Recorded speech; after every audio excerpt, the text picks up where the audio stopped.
The power of yet. I heard about a high school in Chicago where students had to pass a certain number of courses to graduate, and if they didn't pass a course, they got the grade not yet. And I thought that was fantastic, because if you get a failing grade, you think, I'm nothing, I'm nowhere. But if you get the grade not yet, you understand that you're on a learning curve. It gives you a path into the future. Not yet also gave me insight into a critical event early in my career, a real turning point. I wanted to see how children coped with challenge and difficulty. So I gave 10-year-olds problems that were slightly too hard for them. Some of them reacted in a shockingly positive way. They said things like, I love a challenge, or, you know, I was hoping this would be informative. They understood that their abilities could be developed. They had what I call a growth mindset. But other students felt it was tragic, catastrophic. From their more fixed mindset perspective, their intelligence had been up for judgment, and they failed. Instead of luxuriating in the power of yet, they were gripped in the tyranny of now. So what do they do next?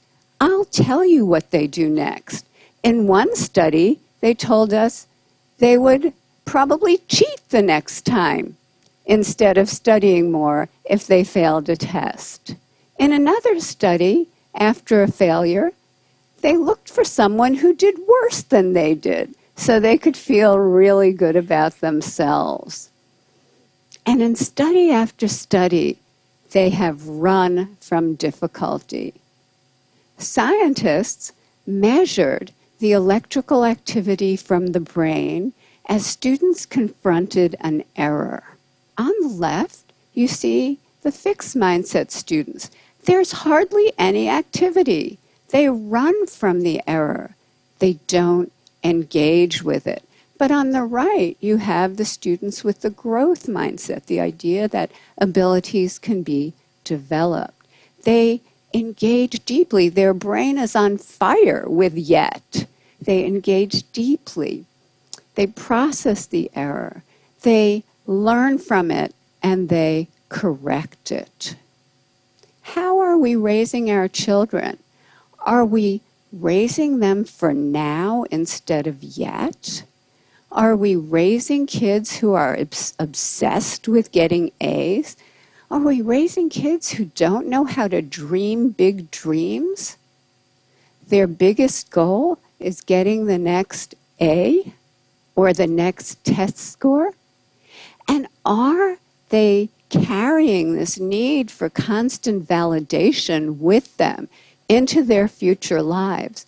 Maybe because employers are coming to me and saying, we have already raised a generation of young workers who can't get through the day without an award. So, what can we do? How can we build that bridge to yet? Here are some things we can do. First of all, we can praise wisely, not praising intelligence or talent. That has failed.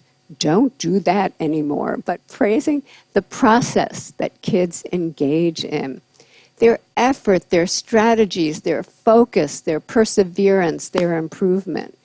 This process praise creates kids who are hardy and resilient. There are other ways to reward yet. We recently teamed up with game scientists from the University of Washington to create a new online math game that rewarded yet. In this game, students were rewarded for effort, strategy, and progress. The usual math game rewards you for getting answers right now, but this game rewarded process. And we got more effort, more strategies, more engagement over longer periods of time, and more perseverance when they hit really, really hard problems.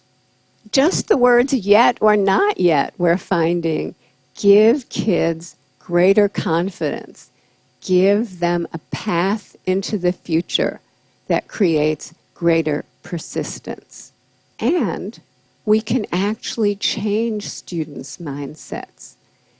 In one study, we taught them that every time they push out of their comfort zone to learn something new and difficult, the neurons in their brain can form new, stronger connections, and over time, they can get smarter. Look what happened.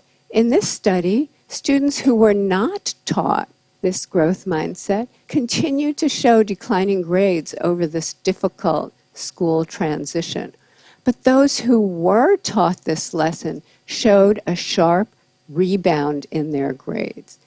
We have shown this now, this kind of improvement, with thousands and thousands of kids, especially struggling students. So let's talk about equality. In our country, there are groups of students who chronically underperform. For example, children in inner cities or children on Native American reservations. And they've done so poorly for so long that many people think it's inevitable.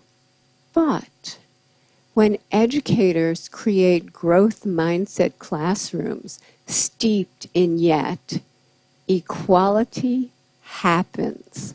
And here are just a few examples. In 1 year, a kindergarten class in Harlem, New York, scored in the 95th percentile on the National Achievement Test. Many of those kids could not hold a pencil when they arrived at school. In 1 year, fourth grade students in the South Bronx, way behind, became the #1 fourth grade class in the state of New York on the state math test. In a year to a year and a half, Native American students in a school on a reservation went from the bottom of their district to the top.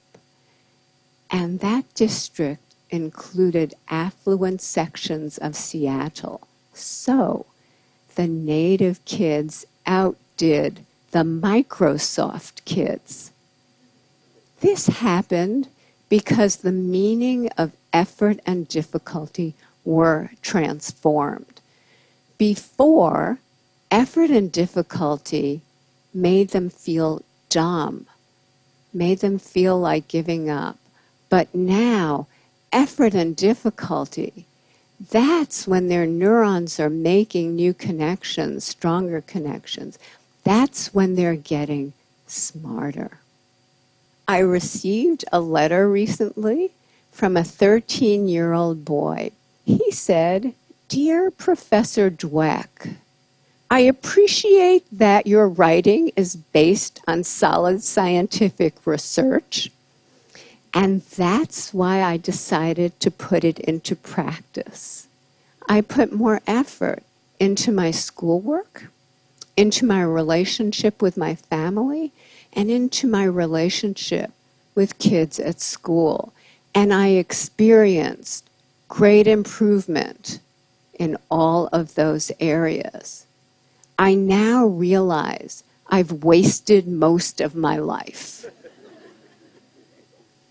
Let's not waste any more lives, because once we know that abilities are capable of such growth, it becomes a basic human right for children, all children, to live in places that create that growth, to live in places filled with yet. Thank you.